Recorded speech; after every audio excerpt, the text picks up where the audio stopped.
स्वागत है मेरे YouTube चैनल पे। मैं हूं AK कश्यप। आज महत्वपूर्ण टॉपिक पे बात करेंगे। 8वें वेतन आयोग 1 जनवरी 2026 को जब लागू होगा तो 2-3 बातों को समझना जरूरी है और यहाँ पे सबसे महत्वपूर्ण रूप से NCJCM को समझना जरूरी है। जो नेशनल काउंसिल की जो मशीनरी होती है, ये किस प्रकार से केंद्रीय कर्मचारियों के लिए कार्य कर रहा है। क्या सच में जो 7वें वेतन आयोग में 2.57 का फिटमेंट फैक्टर जो लगा था मिनिमम, तो क्या इस बार जो फिटमेंट फैक्टर है वो 2.86 तक जा सकता है।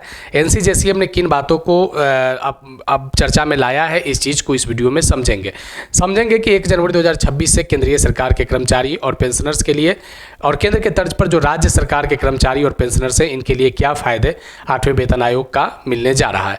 तो अगर अभी आप नए जुड़े हैं तो चैनल को जरूर सब्सक्राइब करके बेल आइकन को दबा दीजिएगा। वीडियो अच्छा लगेगा तो जरूर लाइक कीजिएगा, सुझाव आप कमेंट में लिखिएगा, क्योंकि आपसे संबंधित कंटिन्यू मुद्दे जो हम अपने चैनल पे उठाते रहते हैं। तो सब्सक्राइब करके बेल आइकन को जरूर दबा दीजिएगा। चलिए, सबसे पहले 8वां वेतन आयोग। आप 8वें वेतन आयोग का जब नाम सुनते होंगे तो सबसे पहले ध्यान में आता होगा कि अभी तक क्या कमेटी का गठन किया गया है, किस प्रकार से सरकार यहाँ पे जो पैनल बनाने की जो बात कर रहा है 8वें वेतन आयोग में, क्या 2.57 का जो फिटमेंट फैक्टर जो 7th पे कमीशन में लगा था, क्या उससे ज़्यादा या उससे कम।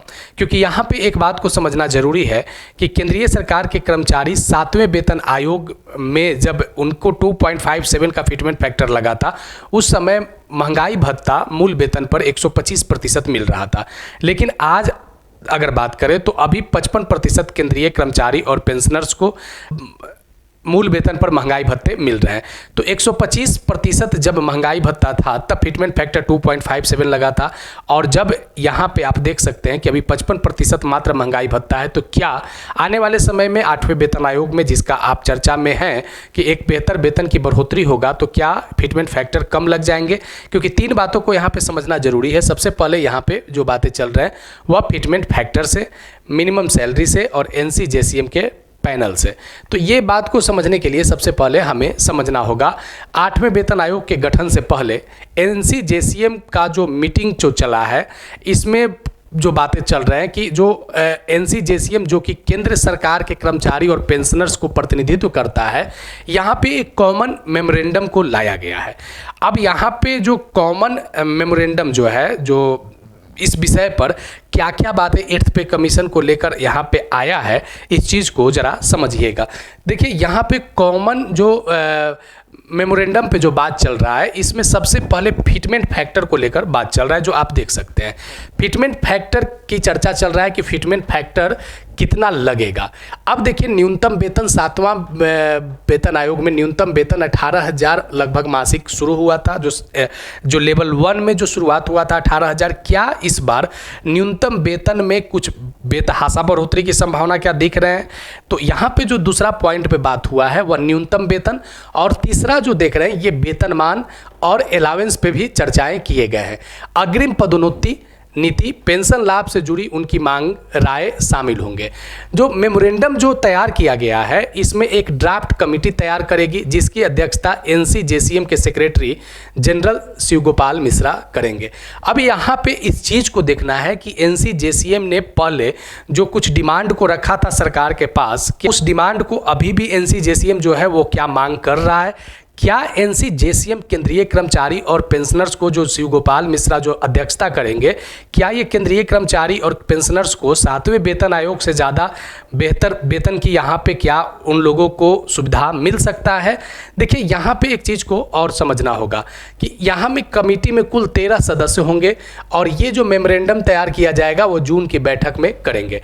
यहाँ पे अखिल भारतीय रेलवे कर्मचारी के संघ, भारतीय रेलवे कर्मचारी महासंघ, अखिल भारतीय रक्षा कर्मचारी महासंघ और कई मान्यता प्राप्त यूनियनों से लोगों को नॉमिनेट किया जाएगा।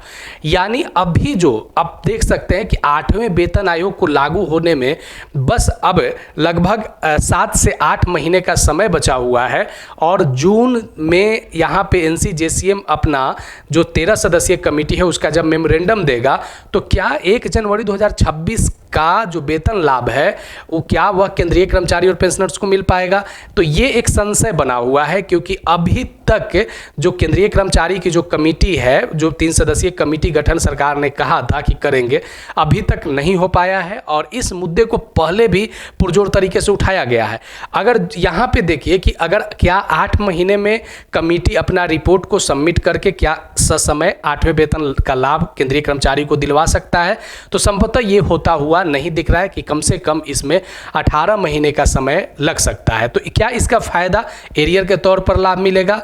तो इसका आप ससमय वेतन 1 जनवरी 2026 में 8वें वेतन आयोग का लाभ प्राप्त होता हुआ नहीं देख सकते हैं। देखिए आगे कुछ और बातें यहाँ पे किए गए हैं कि कमेटी का गठन का फैसला नई दिल्ली में NCJCM कर्मचारी पक्ष में बुलाई बैठक में किया गया है, जिसमें ऑल इंडिया रेलवे फेडरेशन के महासचिव और NFIR के महासचिव यहाँ पे मौजूद थे।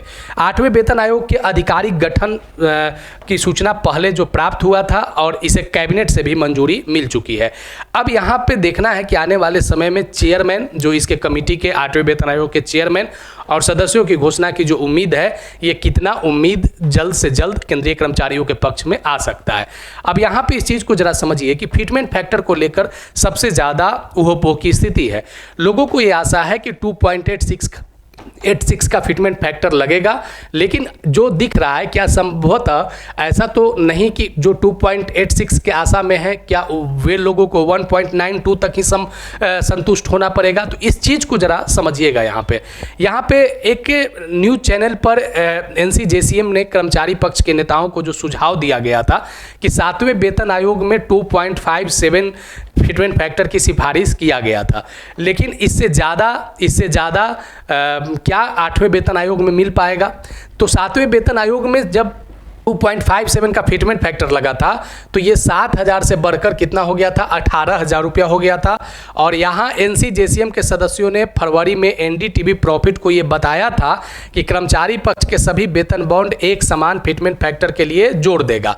अब यहाँ पे इस चीज़ को समझना है कि पैनल ने वेतन बैंड 2 के फिटमेंट फैक्टर 2.262 तक बढ़ाने की युक्तिकरण सूचकांक इंडेक्स की बात किया है कि इस्तेमाल किया जाएगा। बैंड 3 के लिए 2.67, बैंड 4 के लिए हाई सैलरी ग्रेड के लिए 2.72 और सर्वोत्तम संशोधन के लिए 7वें वेतन आयोग में जो सूचकांक की जो बात किया जा रहा है वह 2.81। यानी यहाँ जो बात निकल कर आ रहा है कि 8वां वेतन आयोग में फिटमेंट फैक्टर 2.62 से लेकर यहाँ पे आप देख सकते हैं कि 2.82 तक 81 तक फिटमेंट फैक्टर का सुझाव दिया जा सकता है। लेकिन अब यहाँ पे ये देखना है कि क्या सरकार, केंद्रीय सरकार NCJCM की इस बातों को, इस तर्क को क्या वह मानने के लिए तैयार है? आने वाले समय में अगर 2.62 का फिटमेंट फैक्टर लगता है तो ये सेंट्रल एम्प्लॉय पेंशनर्स के लिए हक में एक बेहतर हो सकता है।